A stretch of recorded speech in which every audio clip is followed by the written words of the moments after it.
Alright, welcome. Hello. Aspect ratio banyak itu, sorry.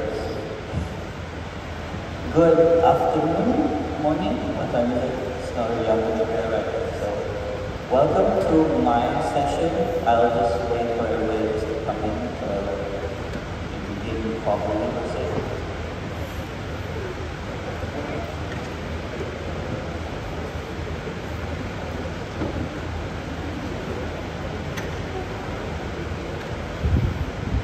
So, I want to understand a bit more about who I'm talking with. So I think, like most of everybody here, raise your hands if you are students. Or am I? University students, university students, school students, yang SPM belum tak? Okay. Educators, academicians, okay. Do you have anybody from the industry? And not any of the above? Why? Curious. Okay. So at least I just want to understand. Today we're going to talk about reality to XR. It's basically about talking about what XR is and what's the future hold about XR per se. Oh well. So we're going to talk about a few things. We're going to talk about like what is XR to begin with, what is the applications of XR in the real world and whatnot, and the tools, technology, AI in XR. I think like people have been exploring AI as well and what it has to do with anything with XR and whatnot. Opportunities, future, and navigating and something to the most. So a bit about myself, my name is Faisal. My name is Faisal Athar. I'm an XR specialist for Vortex XR Lab from Tencent University, Sampai Subang in Selangor. I do a lot of, basically my role in Vortex XR Lab is basically to help the university to transform classes to become something more immersive and more engaging. So it's more towards XR adoption to their curriculums, to modules and all that. So I work a lot with the lecturers, with the students, as well as with the industry as well. So I'm kind of like the bridge between. Because in previous works, I've been in the industry, I've been working on a few XR works. That's the edX system for APU. I did like a follow-up project. I did a VR showroom for Subaru. I did a VR property for, I don't know, I did as well work on like research projects for virtual heritage back in 2009. I kind of like, just a bit of background as well. I learned VR since 2005 actually. So masa tu VR tak virtual technology. There was like literally interactive 3D glasses. That's basically, I have no idea why I was studying VR, but I love wrestling and I have like 2 fat cats as well. So we're going to talk about that XR. So from the word XR, who actually understands what the word XR means? Raise up your hand. Siapa tak pernah dengar kata XR? Honest, straight up. If you think XR is basically iPhone XR, angkat tangan. You know how difficult it is for us when we were developing XR, on the research for XR, the first thing I typed on the XR is iPhone. Right? It was like, wow. So, XR is basically means extended reality. So it means extended reality. So extended reality is basically an umbrella term. So it is an umbrella term for virtual reality, augmented reality, mixed reality, all of that thing falls under the umbrella of extended reality. That's basically it. It's basically like you say graphic design. Graphic design is an umbrella term for illustration, digital design, Photoshop, illustration, digital graphic design, more or less. So XR is more or less like that. But to go in what is VR and AR? Who here has actually tried VR applications? Raise up your hands. Okay. Games, entertainment, Beat Saber. Beat Saber, okay, because usually like games is like the first thing that people would explore about what is new technology, specifically VR. So VR basically is you are immersed in your different worlds. AR is over here actually. AR is basically you are still in the real world, but you are kind of like augmenting the real world with digital data and information. And mixed reality just kind of like falls into meaning of that. So we're going to go a bit deeper. So VR is quite straightforward. You wear a headset, you are totally in a different world. That's basically what VR is all about. You're supposed to be immersed in a different world. So I'm not supposed to be here anymore. I'm not supposed to be in reality anymore. That's the whole point of virtual reality. I'm supposed to be exploring different worlds, either fictional, either futuristic, either past. So that's the whole point. Like last time when I used to teach as well. I used to teach VR in MNU, Sail. So I always tell them when developing for VR applications, create something that you cannot explore in the real world. If I can literally go to that place, why should I be in VR? Right. It's basically the same as like issues with some metaverse experiences as well. Correct me if I'm wrong, I told you on that. Because like people want to explore something new.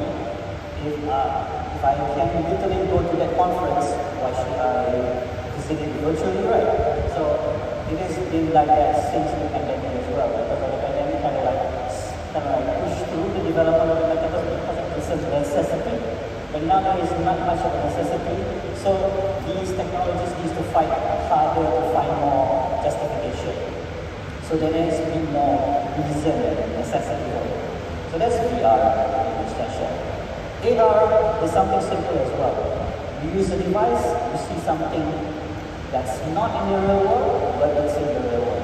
So bringing digital into the real, you are augmenting things, either visuals, text, graphics.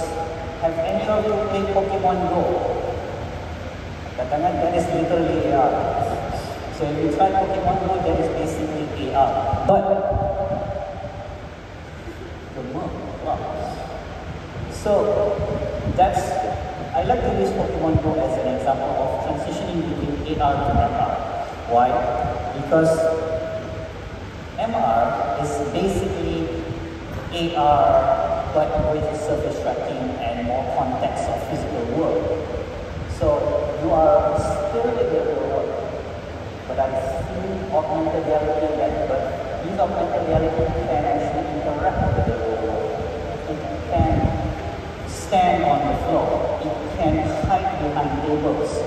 It knows where left, right, where north, south is. So that's basically becomes MR. So that's why not many people use MR as a term by itself. Because technically nowadays AR has evolved in such a way that it has all of those capability already. Right. Think of it like Pokemon Go. Last time we can have Pikachu, but Pikachu is just a filter on top of the screen. So Pikachu does not know where the floor is, per se. Later when it updates, it evolves, and now Pikachu can detect the floor, it can detect surfaces, you can put Pikachu behind the door and whatnot, so then it has context. So that's where it becomes reality per se. And it requires a somewhat different kind of controllers. Last thing I want to talk about is virtual production. Virtual production is something new as well. Virtual production is usually utilizing LEDs or blue screens. So if you see shows like The Mandalorian or The Batman, nowadays they shoot behind an LED screen like this. Right. So virtual production happens like when this background is basically a virtual world. And it's not just a video or an image. So it's basically a moving, interactive, real-time 3D that when the camera moves, the world actually moves around us as well. So that's when it becomes virtual production. That's basically incorporating XR and incorporates a lot more technology than typical production. So that is basically XR, you say. So what are the uses of XR? There's a lot of obviously case studies. When I talk about like we started in the education sector, so that's where I work. Vortex. So this is basically one. Vortex XR is basically a facility in Cambridge University for the whole of university. So our lab is not specifically for any specific school, specific faculty or whatnot. We are open for everybody. So we have users from business school, from marketing, from culinary, from legal. We have like a professor from the legal department actually using metaverse to create like a virtual mood court experience. We have students from architecture using HoloLens to learn about building information system. So you learn about that and you have like annotations of building information everywhere you go. We have students from bioscience learning about anatomy studies in virtual reality with their class. There's a lot actually happening over here. So this is basically what we are trying to do. And it's not just limited to us. Other universities are actually working towards this as well. See that in EU as well, they have like an XR studio as well. I think they're going to really into like a metaverse lab. MMU is already working out with Apno as well to create like a virtual space for the students. We have other universities, Sheffield University, they have like an impact VR lab for medical purposes. And other UNISA, College Community Selayang, all of this is already going towards that direction of building facilities for XR development and research. Now moving towards that, we have tourism. So there's a lot of things that you can do within tourism. Obviously, when you can go different locations and whatnot, you can bring things to life and enhance a location. But that's always the challenge as well. You want to enhance, they want to enhance a particular tourist attraction without taking away the appreciation of the location. But let's say if I go to Jonker Street and I would create an AR application of Jonker Street, would the selling point be Jonker Street or my AR application? That's a tricky question. Right, that's a very tricky way you want to approach this. But that's basically that's really the challenge for a lot of developers. These are some of the examples people are doing. Through XR, we're working with Central Market Creating Method, which Malaysian heritage culture capture within the app. There's also a heritage preservation from around Paris. So that place has been demolished because of the bomb attack and whatnot. So they recreated it. So a lot of these things they can utilize technology to recreate historic icons and landscape for the new generation that cannot experience it. That's the whole point as well. We have as well pushing VR app, Sarawak, that China is looking at a lot of like this tourist attraction. They are actually investing in this to enhance tourism. And it's not just limited to this for all reasons. Architecture, engineering, construction. This particular industry is very interesting because they are very utilizing technology in their work, especially architecture, for 3D scanning, using drone, using LiDAR to bringing building information, QS, quantity surveying. So they utilize all this technology for architecture, engineering, and construction. You see, like Samsung, they are creating like a smart system for the virtual training of equipment. Autodesk is basically kind of like working newer software specifically for architecture, engineering, and construction. We have London's Crossrail project, which this particular project are utilizing in VR as well, the other MDEC work designing special environments in virtual reality. So there's a lot. Consumer goods, I think our friend is now especially just shared about Nike and Gucci. So Nike is among one of the brands that's really pushing it. Nike Fit, do you imagine you can like fit a shoe, AR, augmented reality down? Like I can see my shoe there. Okay, that's how I look like. That's what I want to see. You shopping, I cannot person. What the? Swipe on my skin, on my, that's the whole point of AR. So you utilize AR for this. That's the future of shopping, and people have been moving towards that direction the last 5 years before the pandemic. IKEA, you can utilize, you can augment the furniture in your house directly. So this one you can actually all of this is possible. Kellogg's Games will create augmented reality games for campaigns. Cosmetic makeup, I think this one has a lot as well. TikTok, Snapchat, they have that filter you want to see in your face. That's basically AR already. Everybody utilizing their filters on TikTok and Instagram, that is literally AR already. So nowadays everybody is utilizing these technologies. Human resource, this is very interesting as well. Not many would think this is an industry that you can go for XR, but specifically these companies, they are utilizing metaverse for training. Why? I know, like, especially like Bank of America and Accenture, they are international companies, and these companies, they would have onboarding sessions. So if I put 38,000 staff, for the new recruit, I have like 1,000 people coming in. Somebody coming in from Denmark, somebody coming from Japan. It's hard to have your trainers to travel all of those locations every time, right? So that's why they're investing in metaverses, onboarding virtual training. So all of these remote branches of company, they would have their headsets or like some sort of gadget, and then they would undergo their onboarding session virtually. And you can basically see that online, which is a lot easier nowadays. So that's basically what the human resource, even oil and gas actually do this as well for training. Now entertainment, I think I mentioned as well. This can be very straightforward. The virtual production, like the Mandalorian, like Legoya, games on the AR, virtual artists creating makeups and whatnot. Games obviously, with the like all this. Healthcare is as well another really game-changing,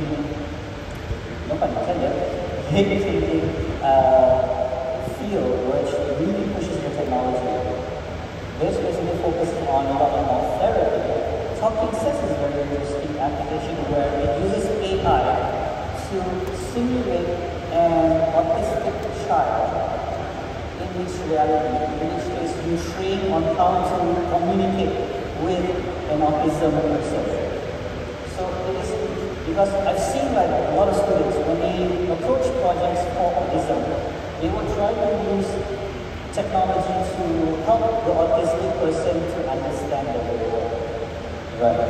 But we're not supposed to, technically a lot of, when you ask them themselves, they don't really like it because you are putting them in a bubble. They feel like, oh, I got normal, right?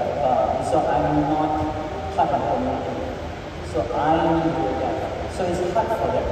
So this approach is going to be the other way around, which us, the community, the non-autistic people, need to understand that. How do we communicate with them? So that, with AI as well, make sure that you utilize that. Sheffield University, using Nurse-like, they created a virtual reality game for rehabilitation, physical rehabilitation. So imagine like somebody broken their arms and you want to rehab their arm. And sometimes manual traditional rehab might not be very motivating. Sometimes it can be very motivating.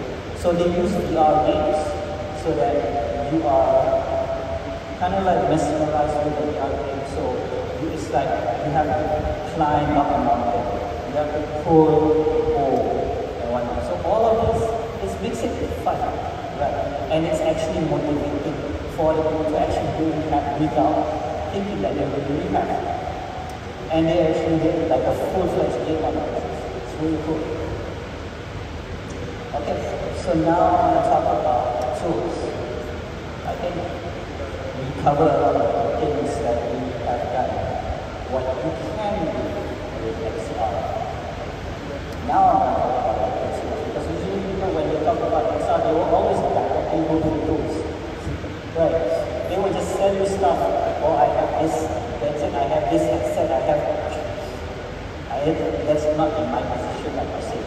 But I want to share like what are the existing tools out there.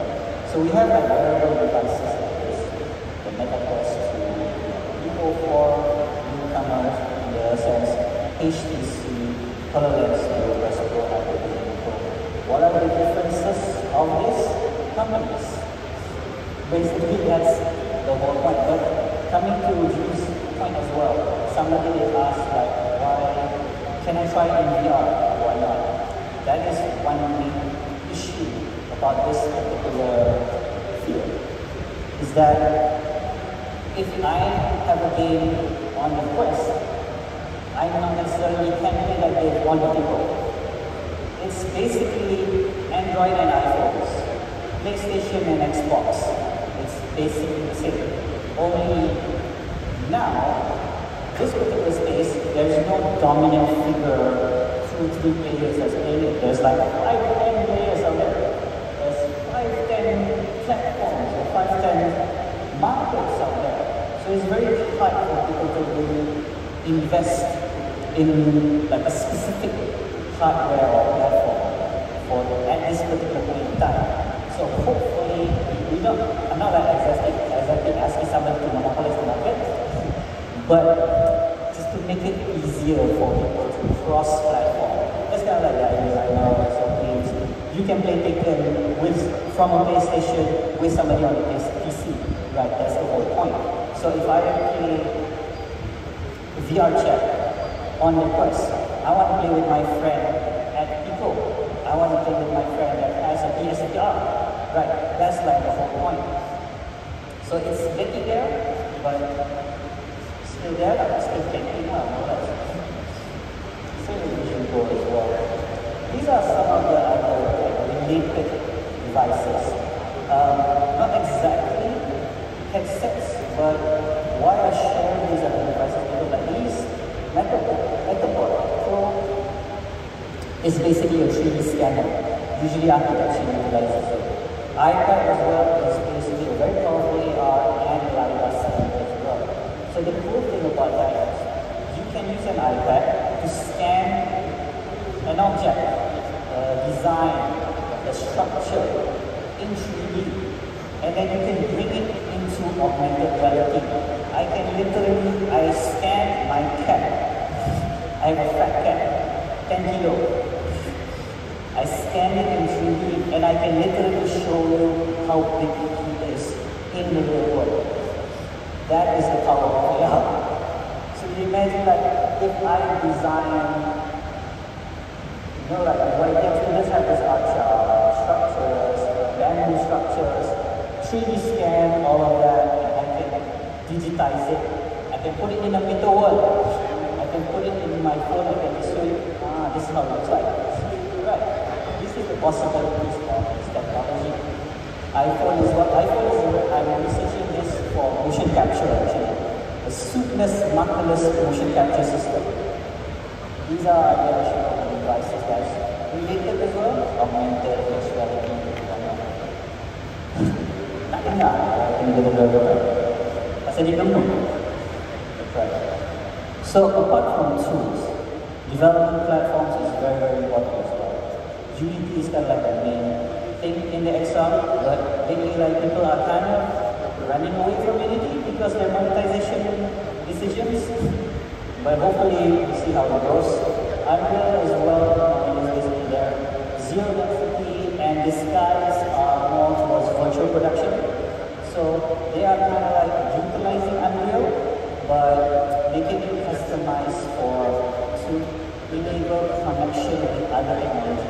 trackers, sensors, and whatnot. Augmented reality, AR for Snapdragon spaces, all of this you can just literally download and explore. Anybody can do that. Content creation, these things, these are very interesting because these are kind of like less programming centric. So if you're like a developer, you want to go into AR, but I never went to programming, I fell with computer science. Spark AR is a very good tool because it's drag and drop, visual based programming, Genie as well. Cascadeur, this is a new tool that helps you to animate a lot easier. So you will just focus on poses, and then AI would basically help you work the in-between. And then AI as well. Who learns 3D animation? Raise your hand. Tak ada seko membuat 3D animation. Okay, sorry. In 3D animation, when you have joint, I have a key pose right here. If I want to animate, I need to move my hand joint like this. If I want to do a walk cycle, I need to animate my leg, right leg, left leg, everything I need to animate. Cascadeur, if I move my left leg, the rest of my joint akan follow suit. So I don't have to basi muscle or to work on every joint, but I just work on my specific pose. Very easy. Nowadays AI makes work life a lot easier. Yes. And just nice, it's AI. So AI in XR as well. What do you know? Siapa guna ChatGPT right now? Siapa guna ChatGPT untuk dia orang punya assignment? I tak tahu. I know. I use ChatGPT dalam staff appraiser punya ni because you tahu nak cakap apa, but I just nak cantik sikit lah. Let's go. Make life easier. Oh, so, AI, there's a lot of technology that actually utilizes AI right now. We have AI-generated virtual environments for virtual sets, scene recognition, visual designs, virtual avatars. There's a lot actually. This is a very interesting technology utilizing the Google Glass. So Google Glass, I think they are basically researching on to help compete with the hearing impairment. So we're going to wear the Google Glass, and then using speech recognition, when somebody's talking with them, they can see the text directly. It's like subtitles, like living in a subtitle world. They are also, I think, researching to try to see sign language in icons, motions, and whatnot. That will be more approachable with a lot of different languages per se. So there's a lot actually going on within the association, and you can utilize all of it. These are some of the examples as well. I think some of you probably have seen Skyrim utilizing AI. So imagine that we have games that has NPC characters that is run by AI generated. So it will be more natural, it will be more engaging, and it will be a lot more immersive. Engage VR, that down there is basically a metaverse platform which we are using with our School of Education. Our School of Education is actually using a metaverse to teach pre-service teachers for micro-teaching, basically. So we would be in a metaverse space with the students. So they would role play as like the teacher, and sometimes they would role play as like a bad student. And because it's in VR, everybody has an avatar, it makes the role play a lot immersive. And because it's online as well, we were working with Central Escola University in the Philippines, actually. So we were combining the classes from Tencent University, students from Philippines, everybody shared a class, and we would role play for them, they would role play for us. It was very, very interesting experience actually. Interactive storytelling as well. I think some of you already have tried that out. technology will clear out of that. But all of the technology I mentioned as well does not come without the challenges and hurdles. If not, why? This is 2023, kenapa kita semua tak ada VR headset right now? Technically. So these are some of the things that people are still working on. So the one thing in my years of trial VR down there, the wearable challenges. If you try VR headsets, if you're a glass, if you pakai glass, you know, for a lot of VR headsets, right? A lot of VR headsets, your glass tak muat VR, right? I can tell you. My glass tak muat VR. My glass can muat the Eco 4. The Meta glass can muat. I have to take off my glass. So, and then like, people with ponytail, people with hijab, some these things affect. Dikacau the experience.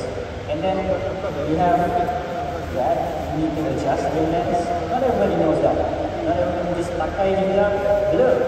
Tak tahu apa, bahkan buat apa, dia nampak apa sekarang. Even though it's custom, you can see. So there's a lot of these things, very minor, very tiny things, but affects the overall experience. Motion sickness obviously.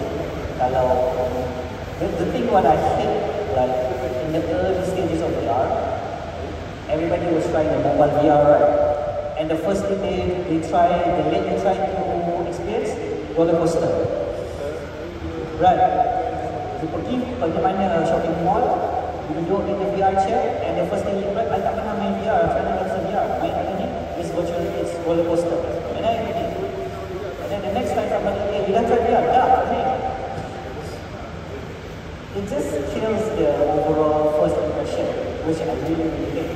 Since there's a lot of experiences that's comfortable, casual, 360, chilling on a robot, the car, kayak dinosaur, terbang semua. Banyak ada sebenarnya, there's a lot. Cross-platform community, I didn't cover that as well. Virtual harassment, if you play VR chat, I think you did some research on that, how people are because you don't have that. You can control how close people can be or what kind of interaction people will do in the virtual world. So that's basically how these things happen. Ethical rules and whatnot. So there's a lot of challenges which people are still actively working on. But that does not open up for opportunities or future trends. Because there's a lot of still opportunities. So that's basically an example of zero density virtual production. I think you see a lot of virtual production in news and sports event. Last World Cup, Expo utilizing that as well. Expo has one of the largest virtual production set in Asia, and we're kind of using more or less the same technology. So I think you've seen this particular graph before. Everybody is showing you the numbers, the investments. Just now tadi aku dah share 400 billion in the metaverse. Aslinya kita tak apa what does it mean? Right, I don't really understand. Okay lah, whatever lah. But what does it actually mean? This means a lot that potential into reality, and there's a lot of people are actually doing applications and experiences and research within this particular sector. So there's a lot of opportunities towards simulations, problem solving, AI integration as well, and even like integration of different types of technology to use together. That's kind of like the whole point. And there's newer innovation in such technology. I've heard that the new trend now is hologram. So holographic displays, because like people, what if I don't want to wear a headset? Right, what if I want to be in the metaverse but I don't want to wear a headset? What if I can literally just like hologram here? That would be something in the future. I think people are actually actively working towards that. But as a company, as startups, as the industry, they will look into this particular things to consider, which is basically create cost-effective XR solutions. Because a lot of like solutions might sound like good on paper, but to develop it, very costly. You need to buy headset, I need to hire people, I need to XR specialist, mahal. People who knows how to develop VR, mahal. People can create 3D, yes, but not everybody can create 3D for the metaverse. Not everybody can create 3D for gaming per se, because all of it is a different mindset, is a different workflow. I think because an example, 3D animators for overboard, per se, right? That's animation. So I can push my body down, I can do really cantik punya model because it's gonna render. It's gonna be pre-rendered. I can leave the rendering for a month, a week, and it's gonna be beautiful. In XR, I don't have to leave. Everything is real time. Everything is running in runtime. So every model needs to be optimized. It needs to be low poly, so now it will be technical skill up, sorry. But that is basically, there's a lot of technical things, which usually companies will invest in technical artists. There's usually sometimes a position called technical artist, which basically means this guy will work between the creative and the programmers. So to understand, like, you not format apa, you not file samanya, that sort of thing. Proof of concept works. Sometimes people can have a very large vision of solutions. Start small. Start with a POC. Start with an MVP, a minimal viable product. Something to entice the investor, because I've seen a lot of, I have a solution that is going to cost you $1 million. And then reject. And then you malah, oh, you orang tak ready for the future. That's not it. The thing is, you tengah convince people who has the money that what you're building is going to return. If I give you 1 million, what makes you think you can give me back 3 million? Right, that's ROI, return of investment. So, you need to prove in a smaller scale. Give me 10K. You just give me 10K, I'll try to show you I can give you back 50K from this particular 10K animation. Maybe a lot smaller.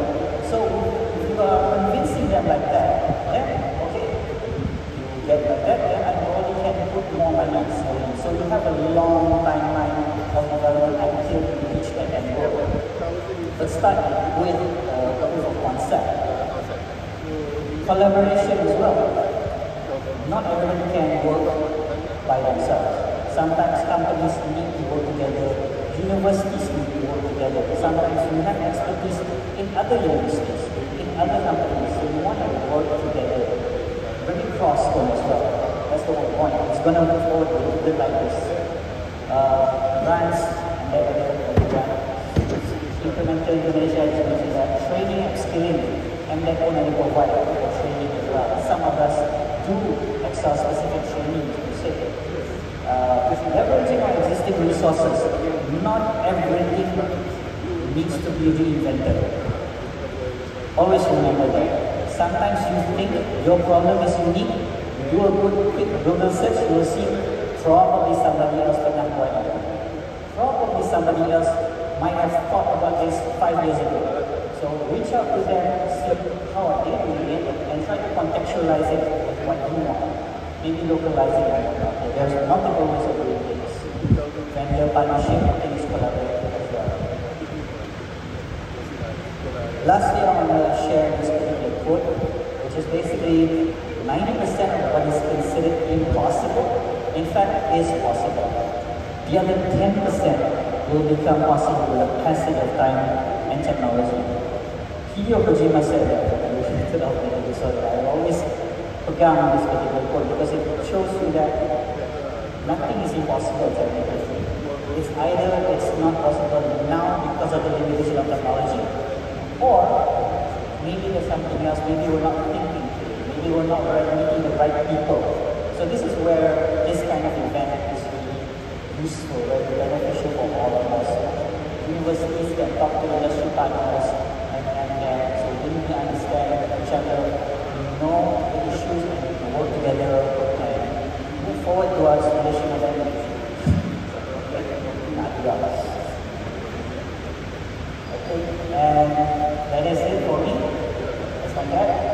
gambar screen buat dia jadi lagi more serious. But that is my name. If you just want to leave me a line on email, you can find me on LinkedIn. You can find our YouTube page as well, about Faisal Athar, and more what we do. And I think that is it for me. Thank you. Okay, anyone have questions or